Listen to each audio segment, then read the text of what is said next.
Hey everybody, Jason Bermas here for WeAreChange.org, and I thought I'd do something a little bit different today. I thought I would do a movie review, do it a little bit more casually, and maybe do more of these videos in the future. However, I wanted to go over American Made. I finally got around to watching the Tom Cruise pick where they portray Barry Seal.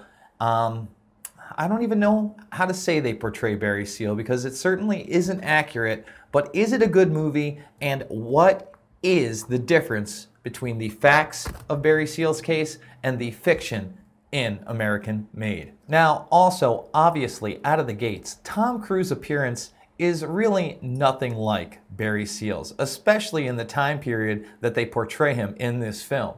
At this time, Seal was well into his middle ages. He was actually called El Gordo by the cartel because of his weight. Now, the film opens with Tom Cruise kind of being portrayed as this thrill seeker who's stuck in this very, very mundane job of being a TWA pilot.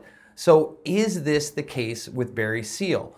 Well, it's from here that he's recruited in the movie by what ends up being a fictitious CIA handler, an amalgamation, if you will, of many of the CIA handlers that Barry Seal had.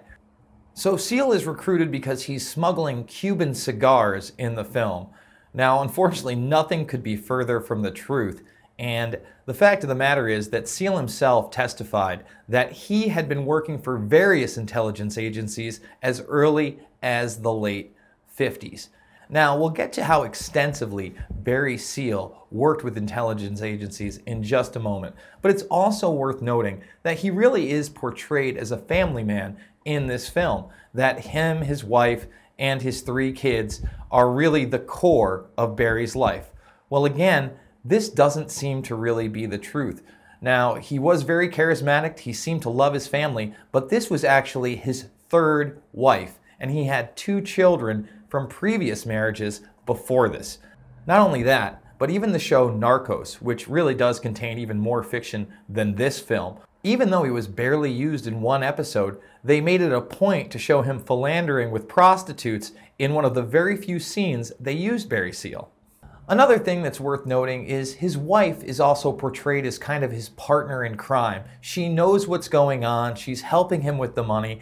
Now, his actual 3rd wife, whose name they changed for the movie, claims she really didn't know what was going on and surely didn't know that he was running drugs or anything of that nature. And I would agree with that. There does not seem to be any evidence that she colluded with Seal, and since Seal appeared to be a lifelong intelligence officer, well, I could see him being able to keep that secret. Now, there are plenty of ridiculous scenes in this movie that are obvious attempts at Hollywood to try to dramatize what was already a very real and dramatic situation. And for me, that made it less believable. What am I talking about? Well, he walks off the TWA plane. Well, that just didn't happen. He was working with intelligence agencies before he worked for TWA and well into him working for TWA. And believe me, folks, when he left TWA, it was a much bigger deal than him just walking off a plane. No, he got caught for smuggling.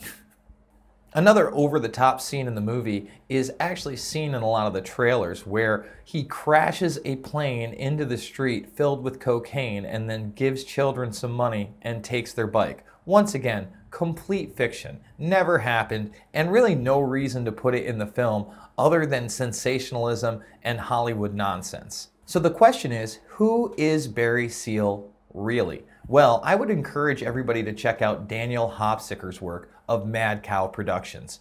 He has written an amazing book called Barry and the Boys that details this beyond reason, that Barry Seal was actually a lifelong intelligence operative. Here is Seal sitting amongst the members of what is known as Operation 40, or the CIA Assassination and Counterintelligence Squad.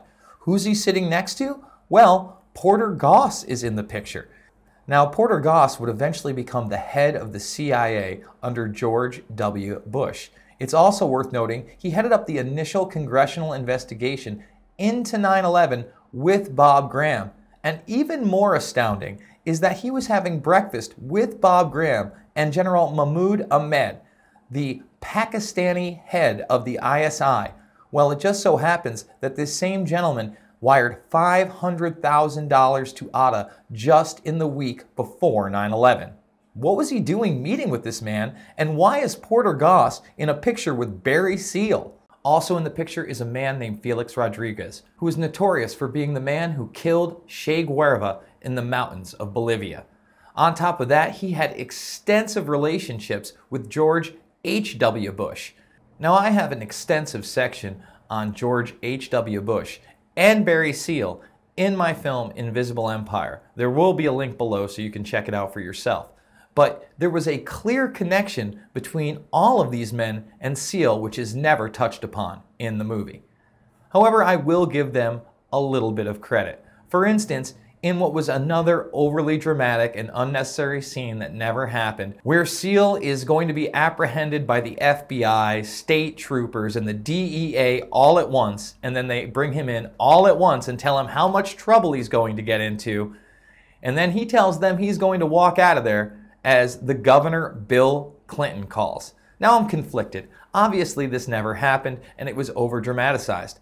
However, it did mention Bill Clinton and allude to, again, something I have in my film, his Mena connection. Again, there is a Clinton connection in Mena, Arkansas, and drug trafficking. Check out Invisible Empire for those details as well. Now, another thing I actually did like about the film is that they integrated news footage in the beginning and some places in the middle, but then in the closing credits where they ask George H.W. Bush if he knew about the Contras, and he steps away. In my opinion, this was a nice little addition because obviously the director knew a lot more than what he put in here. In fact, the director himself, Doug Lehman, called this a fun lie based on a true story. And he should know. His father was actually the lead counsel in the Iran-Contra investigation. That's right, folks. He's actually tied to what this film is about. Now, Daniel Hopsicker has some things to say about that, and I encourage you to go check out his articles over at his site, madcowprod.com, so you can get some real in-depth analysis about Barry Seal and drug smuggling here in this country. So overall, I did like the movie. The movie was actually a fun watch, and Tom Cruise, like always, whether you love him or hate him, is a pretty good actor. But, you know, from the parts of him hanging out with the Medellin cartel, well, that didn't seem to happen as much either. They even had him with a relationship with Noriega. That didn't seem to happen. Although he is documented as using Noriega's airstrips, there is no evidence that he was the bagman for Noriega, which they use in this as well.